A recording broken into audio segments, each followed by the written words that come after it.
മുഖ്യമന്ത്രിയും ഭാര്യയും ചെറുമകനും ഇടയ്ക്ക് മരുമകനും ഇവര് 4 പേരും മകളും കൂടി ലോകം മുഴുവൻ സഞ്ചരിക്കുന്നത് നികുതി പണത്തിൽ നിന്നാണ്. മുഖ്യൻ പറയുന്നത് ഞാൻ പോകുന്നത് മാത്രമാണ് ഖജനാവിലെ പണം, ബാക്കിയുള്ളതെല്ലാം എൻ്റെ സ്വന്തം ചിലവിലാണ് എന്നുള്ളതാണ്.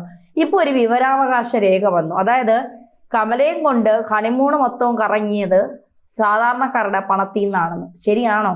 കഴിഞ്ഞ 10 വർഷം മുഖ്യമന്ത്രിയും അദ്ദേഹത്തിൻ്റെ പരിവാരങ്ങളും നടത്തിയ വിദേശ യാത്രകൾ അല്ലെങ്കിൽ സന്ദർശിച്ച വിദേശ രാജ്യങ്ങളുടെ എണ്ണം 25 ആണെന്നാണ് സർക്കാർ തന്നെ കൊടുത്ത വിവരാവകാശ രേഖയിലെ മറുപടി. അപ്പോൾ ഒരു ട്രിപ്പിൽ തന്നെ ഒന്നിലധികം രാജ്യങ്ങൾ സന്ദർശിച്ചു. അപ്പോൾ എണ്ണം നോക്കിയാൽ കുറവായിരിക്കും, പക്ഷേ സന്ദർശിച്ച രാജ്യങ്ങളുടെ എണ്ണം 25 എന്നുള്ളതാണ്.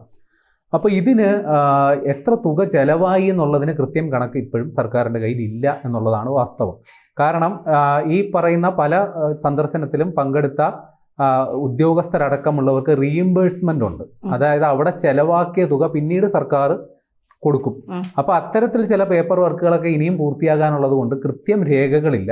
പക്ഷെ ഒരു കാര്യം പറയുന്നുണ്ട്, 2025 മെയ്യിൽ അതുവരെ നടത്തിയ വിദേശയാത്രകളുടെ ചെലവിലേക്കായിട്ട് വ്യവസായ വകുപ്പ് 3.56 കോടി രൂപ നൽകിയിട്ടുണ്ട്.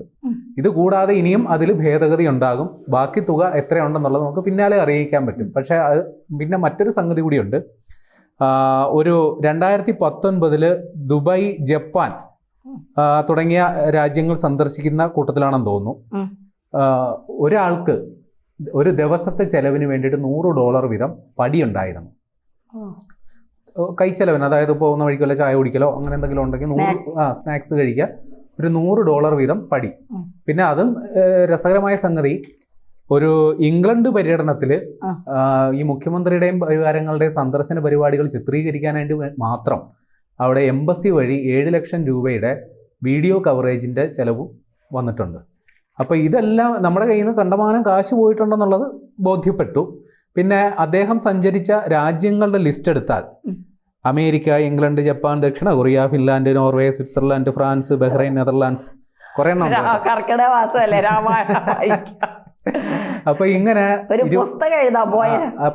25ഓളം രാജ്യങ്ങളാണ് സന്ദർശിച്ചതെന്നാണ് പറയുന്നത്. അയ്യാന്നും പറയുന്നു. എന്നാലും ലോകം മൊത്തവും കറങ്ങി. അത് അദ്ദേഹം ചികിത്സാർത്ഥം അമേരിക്ക പോയിട്ടുണ്ട് കേട്ടോ. അതും ഇതിൽ വരുന്നുണ്ട്, സന്ദർശിച്ച രാജ്യങ്ങളുടെ കൂട്ടത്തിൽ വരുന്നുണ്ട്. പക്ഷെ അമേരിക്കയിൽ അത് മാത്രമല്ല, ബാക്കിയൊക്കെ റോഡ് പണിക്കും വെള്ളപ്പൊക്കത്തിനും കേരളത്തെ എങ്ങനെ തലകീഴായി വെക്കാം എന്നതിനെ കുറിച്ചൊക്കെ പഠിക്കാനാണ് ബാക്കി രാജ്യങ്ങളിലേക്ക് പോയത്. മസാല ബോണ്ട് ലിസ്റ്റ് ചെയ്യാൻ വേണ്ടി മസാല ബോണ്ട്, അതായത് കിഫ്ബിക്ക് വേണ്ടി പണം സ്വരൂപിക്കാൻ വേണ്ടി തോമസ് ഐസക് കൊണ്ട് മറ്റേ മണിയടിച്ചതൊക്കെ ഓർമ്മയില്ല. പിന്നെ അദ്ദേഹം അമേരിക്കയിൽ പോയപ്പോൾ അവിടെ ഒരു ഇരുമ്പ് കസേര ഇരുന്നതൊക്കെ വലിയ ട്രോളായത്. അപ്പൊ ഇത്തരം കലാപരിപാടികളൊക്കെ നടത്തി ഏറിയ പങ്കും ഈ സന്ദർശന വേളയിൽ നടന്നതൊക്കെ ഈ പ്രവാസി സമൂഹങ്ങളിലെ ഓണാഘോഷ ഉദ്ഘാടനം, വാർഷിക സമ്മേളന ഉദ്ഘാടനം, കൂട്ടായ്മ ഉദ്ഘാടനം, അവിടുത്തെ സ്കൂളുകൾ സന്ദർശിക്കൽ, ഇതേപോലുള്ള അല്ല ഇതൊക്കെ നമ്മൾ അവിടം വരെ പോകുന്നതിന് ഏതായാലും ചെലവുണ്ടാവുമല്ലോ. ഈ പണ്ട് CPM-കാര് സ്വീകരിച്ചിരുന്ന ഒരു തന്ത്രം ഉണ്ടായിരുന്നു. അവരുടെ ഈ പോളിറ്റ് ബ്യൂറോ യോഗങ്ങളൊക്കെ ഏറിയ പങ്കും നടക്കുന്നത് ഡൽഹിയിലാണ്. അവിടെയാണല്ലോ അവരുടെ ആസ്ഥാനമുള്ളത്.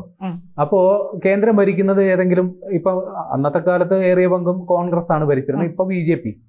അപ്പോൾ ഇവിടുന്ന് പോകുന്ന ഇത് പാർട്ടി പരിപാടിക്ക് സർക്കാർ ചെലവ് പറ്റില്ലല്ലോ. അപ്പൊ എന്താ തീരുമാനിക്കുക? റോഡ് വികസനത്തിന് കേന്ദ്ര ഗതാഗത വകുപ്പ് മന്ത്രിക്ക് ഒരു നിവേദനം കൊടുക്കാൻ പോകുന്നു.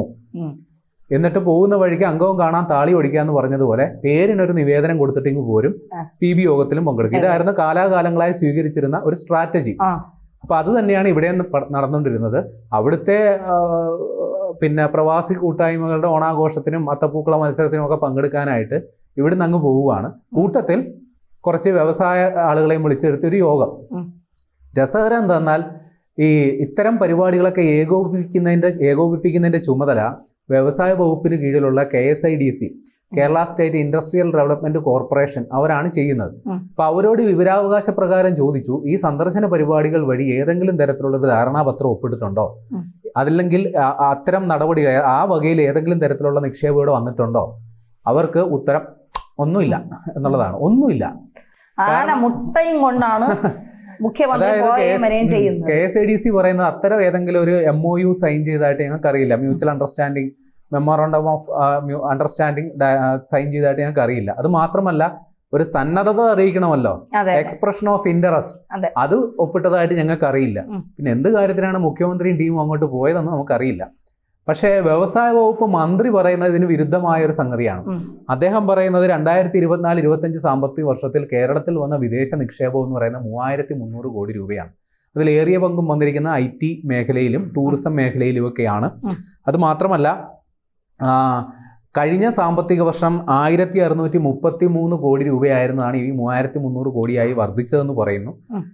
ഇന്ത്യയിൽ വന്ന വിദേശ നിക്ഷേപങ്ങളുടെ 0.79% കേരളത്തിലാണെന്നും പറയുന്നു.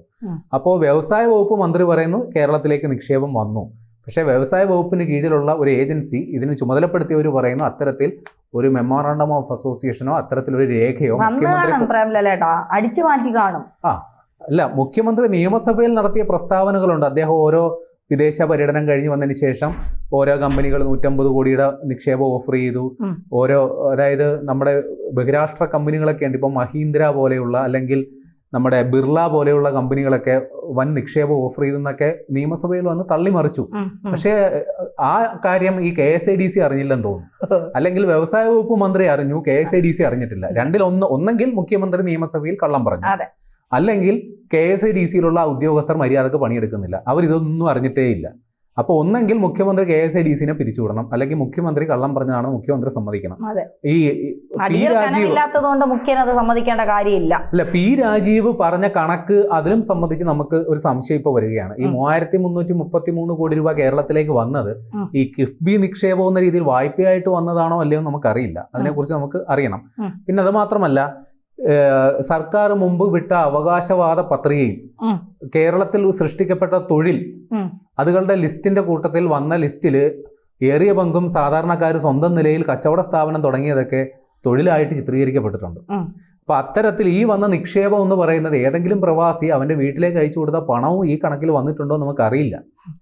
അപ്പൊ ഈ തരത്തിൽ സകലമാന ഒരു പുകമറയാണ് നടന്നിരിക്കുന്നത്. ഈ വിദേശ പര്യടനത്തിൽ തൻ്റെ കുടുംബാംഗങ്ങളെ കൊണ്ടുപോയതിനെ കുറിച്ച് മുഖ്യമന്ത്രി നിയമസഭയിൽ പൊട്ടിത്തെറിച്ചിരുന്നു. സ്വാഭാവികമായിട്ടും പ്രതിപക്ഷ ആരോപണം ഉന്നയിക്കുമല്ലോ, മക്കളെയും ചെറുമക്കളെയും മരുമോനെയും ഭാര്യയൊക്കെ കൊണ്ടുപോകേണ്ട കാര്യം എന്താ? അപ്പോൾ മുഖ്യമന്ത്രി പറഞ്ഞ മറുപടി അതെൻ്റെ സ്വന്തം ചെലവിലാണ്, സർക്കാരിൻ്റെ പൈസയല്ല എന്നുള്ളതാണ് പറയുന്നത്. പക്ഷേ ഒരു കാര്യമുണ്ട്, മുഖ്യമന്ത്രി തന്നെ പറഞ്ഞൊരു പ്രസ്താവന കടമെടുക്കുകയാണ്. ഈ വെള്ളം കടലിനൊപ്പം നിൽക്കുമ്പോഴാണോ ബക്കറ്റിൽ ഇരിക്കുമ്പോഴാണോ ഓളം ഉണ്ടാകുക? അത് അച്യുതാനന്ദനിട്ട് താങ്ങിയതാ. അതെ, ആ താങ്ങൽ ഇവരിട്ടും താങ്ങാം. ഈ മുഖ്യമന്ത്രിയുടെ ഒപ്പം പോകുന്ന കുടുംബാംഗങ്ങൾക്ക് കിട്ടുന്ന പരിഗണന ഒറ്റയ്ക്ക് പോകുമ്പം കിട്ടുമോ? ആനുകൂല്യങ്ങൾ സൗകര്യങ്ങൾ കിട്ടുമോ? ഇല്ലല്ലോ. അപ്പൊ അവർക്ക് അനർഹമായ സൗകര്യങ്ങളും ആനുകൂല്യങ്ങളും ഉറപ്പായിട്ടും കിട്ടിയിട്ടുണ്ടാകണമല്ലോ. അവർ സ്വന്തം നിലയിലാണ് വന്നതെങ്കിൽ പോലും.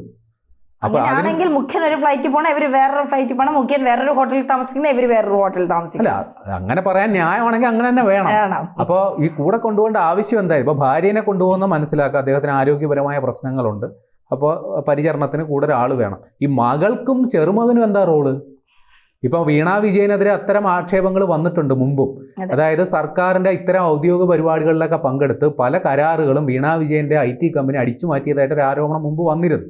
അപ്പൊ ഇതും കൂടി കൂട്ടി വായിക്കുമ്പോൾ സംതിങ് ഫിഷി, എന്തോ എവിടേക്കോ ചീഞ്ഞു നാറുന്നുണ്ട്.